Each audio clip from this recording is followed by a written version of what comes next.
नमस्कारम सद्गुरु। मैंने ईशा की कुछ क्रियाएं की हैं और कुछ समय से ध्यान का अभ्यास भी कर रहा हूँ। तो क्या मिरेकल ऑफ माइंड ध्यान उन लोगों के लिए फायदेमंद है जो पहले से ध्यान कर रहे हैं, या ये सिर्फ उन लोगों के लिए है जिन्होंने ध्यान की अभी शुरुआत की है?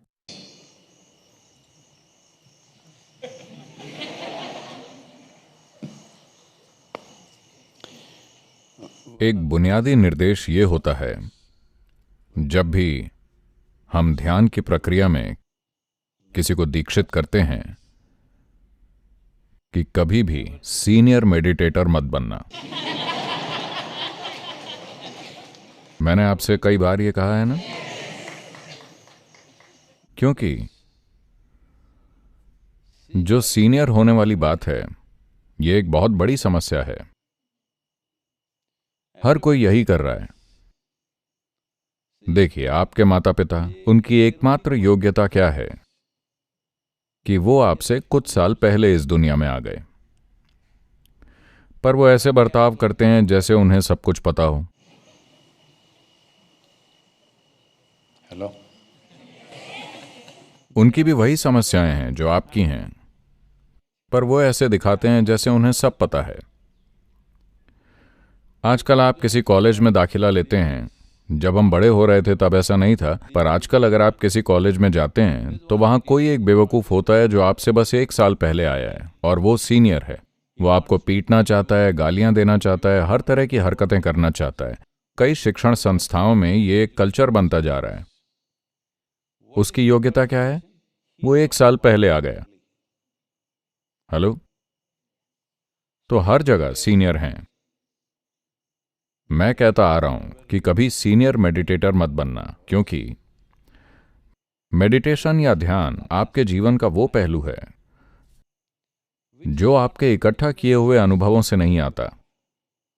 देखिए, अभी मान लीजिए आप कोई वाद्य यंत्र बजा रहे हैं। अगर आपने इसे 25 साल तक बजाया है तो हम उसका सम्मान करेंगे, क्योंकि वो अनुभव आज काम आता है। आपने परसों ही सीखा है तो यहां वहां कुछ अच्छे सुर निकल आएंगे, बाकी का तो हमें झेलना पड़ेगा। नहीं, संगीत बहुत बड़ा आनंद और बहुत बड़ी पीड़ा भी हो सकता है। हेलो। आपके कोई पड़ोसी हैं संगीतकार?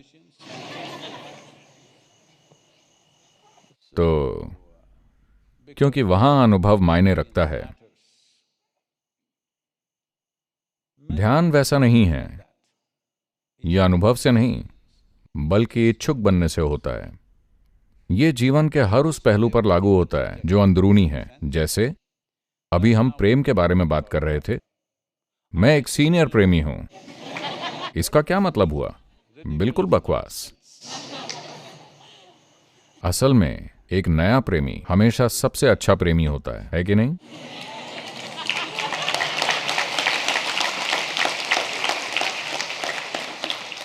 एक बार ऐसा हुआ, एक 8 साल की बच्ची एक दिन स्कूल से घर आई और उसने कहा, मम्मा, स्कूल में मुझे बताया गया कि अगर मुझे बगीचे में एक मेंढक मिले और मैं उसे किस करूं तो वो एक राजकुमार बन जाएगा। तो माँ ने उसे उस तरह देखा और कहा, पहली बार जब तुम उन्हें किस करती हो तो वो हमेशा एक राजकुमार जैसे लगते हैं, कुछ समय बाद वो मेंढक बन जाते हैं। तो अनुभव से ये बेहतर नहीं होता। तो जीवन के सभी अंदरूनी पहलू, उनका ताजगी भरा होना ही उन्हें अद्भुत बनाता है। अगर आप अनुभव इकट्ठा करते हैं तो वो नीरस हो जाएगा। तो ध्यान एक ऐसा पहलू है। ये ऐसा नहीं है कि मैंने 10 साल ध्यान किया है तो मैं जो भी करूंगा वो काम करेगा। ऐसा नहीं है, बिल्कुल नहीं है। खासकर अगर आपने गिना है कि मैंने 10 साल ध्यान किया है, तो आप एक मजदूर हैं, ना कि ध्यानी। आप समझ रहे हैं मैं क्या कह रहा हूं? देखिए, एक मजदूर मिनटों और घंटों की गिनती करता है क्योंकि उसे उसी के पैसे मिलते हैं।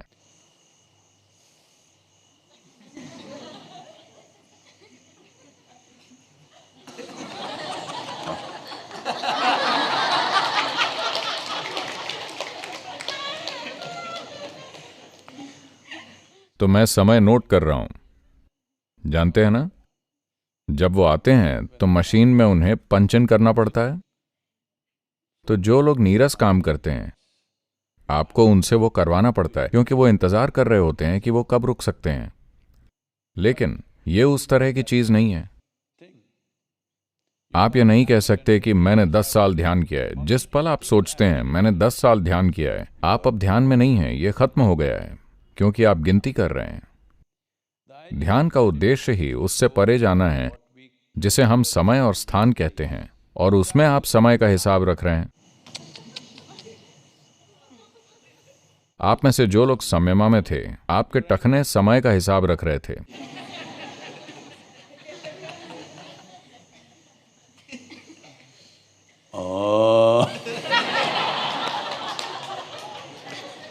क्या राहत मिली। मैं समझ सकता हूं, शरीर की अपनी समस्याएं होती हैं, शरीर की अपनी समस्याएं होती हैं। शरीर समय से बंधा है ना? कुछ दर्द होगा, ब्लैडर भर जाएगा, आपको भूख लगेगी, बहुत सी चीजें, आपको उन पर ध्यान देना होगा। लेकिन ध्यान ऐसी चीज नहीं है जिसे आप गिने और उसका हिसाब रखें। जब आप ऐसा नहीं करते, तब फिर क्या फर्क पड़ता है? तो आप सभी जो ध्यान करते आ रहे हैं, शून्य, शंभवी, शक्ति चलना, संयम। मेरा लहजा सही है? I did संयम।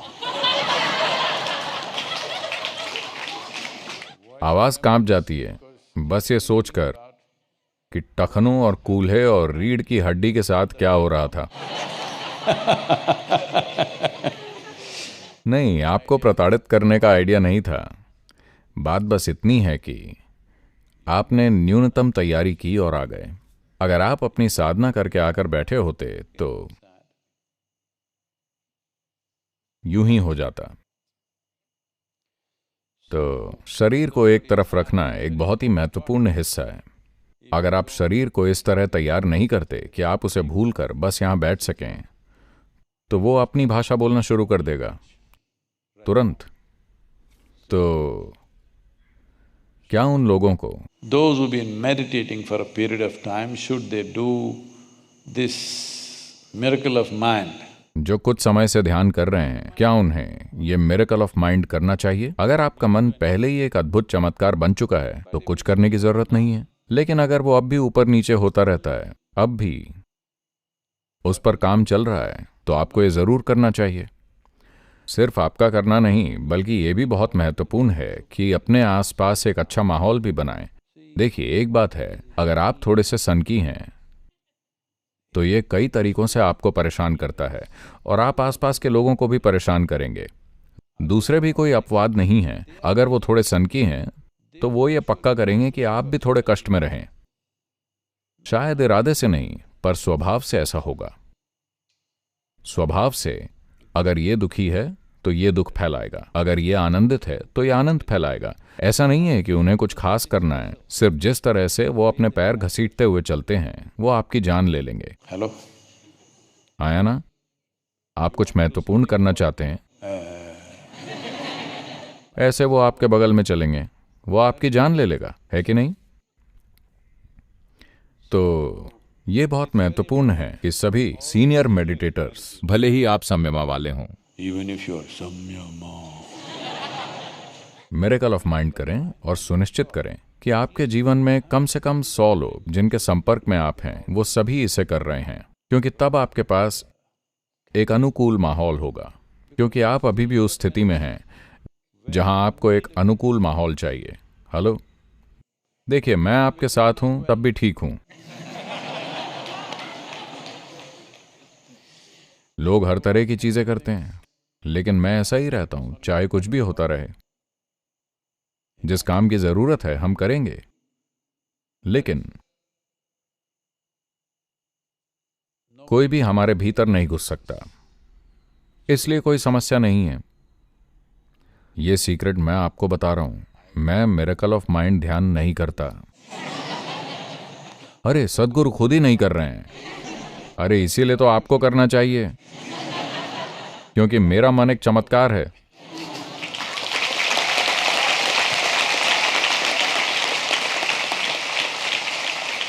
तो आपको ये करना चाहिए और ये भी पक्का करना चाहिए कि कम से कम 100 लोग जिनसे आप रोजाना मिलते जुलते हैं वो सभी इसे कर रहे हैं। आपका जीवन अभी जैसा है उससे कहीं बेहतर हो जाएगा। तो आप सभी ये सुनिश्चित करें कि आपके संपर्क में कम से कम 100 और लोग इसे डाउनलोड करें, क्योंकि जब आपको जीना है तो बेहतर होगा कि आप उनके साथ जिएं जो बुद्धिमान हैं, सुखद हैं, अद्भुत हैं, है कि नहीं? मैं बस यही कोशिश कर रहा हूं, आप सबको भी करना चाहिए। अब आपके पास एक साधन है, उन्हें उपहार में दें, कुछ करें, उन्हें प्रोत्साहित करें। 7 मिनट, क्या आपका जीवन या आपकी खुशहाली 7 मिनट के निवेश के लायक भी नहीं है? तो ये सुनिश्चित करें कि जिन 100 लोगों के साथ आप रोजाना मिलते जुलते हैं वो 7 मिनट का ये सरल ध्यान कर रहे हैं। इससे सब कुछ नहीं बदलेगा, लेकिन कम से कम वो रोज रोज आपका चेहरा तो नहीं नोचेंगे, कभी कभार वो फिर भी करेंगे। लोग, जिन लोगों से आप प्यार करते हैं वो हमेशा आपको नोचते रहते हैं, है ना? इसलिए नहीं कि वो आपसे नफरत करते हैं, बल्कि आपसे प्यार करते हैं, क्योंकि प्यार और नफरत एक सिक्के को उछालने जैसा है। इस तरफ चित है, उस तरफ पट। अगर आप इसे उछालते हैं, इस तरफ गिरता है तो प्यार, उस तरफ गिरता है तो नफरत। ये कभी भी ऐसे नहीं गिरता। हेलो? तो आपके जीवन के साथ भी यही है। आपके आसपास के लोग कोई भी स्थायी नहीं है, कभी वो इस तरफ गिरते हैं, कभी उस तरफ। अगर आप ये सुनिश्चित करें कि वो कम से कम थोड़े ध्यानमय हैं, तो ये आपके जीवन को सुखद बनाता है, दुनिया को सुखद बनाता है। अगर लोग सुखद हों तो मानवीय क्षमता को बेहतर ढंग से खोजा जा सकता है, वरना रोजमर्रा की कड़वाहट से निपटने में ही बहुत समय जाएगा और बहुत ऊर्जा जाएगी। आपने इस पर ध्यान दिया है? आपके परिवार या दोस्तों में थोड़ी सी भी कड़वाहट हो तो उससे निपटने में कितनी ऊर्जा लगती है। अगर सब सुखद हैं तो आपकी ऊर्जा कुछ रचनात्मक और बेहतर करने के लिए उपलब्ध होती है। तो इसी हित में आप सभी को यह पक्का करना चाहिए कि आप खुद ये 7 मिनट का ध्यान करें और जानें कि ये उनके लिए क्या कर सकता है। और ये भी पक्का करें कि वो सभी लोग जिनके संपर्क में हम रोज रहते हैं वो सभी ध्यान कर रहे हैं। इससे मदद मिलेगी।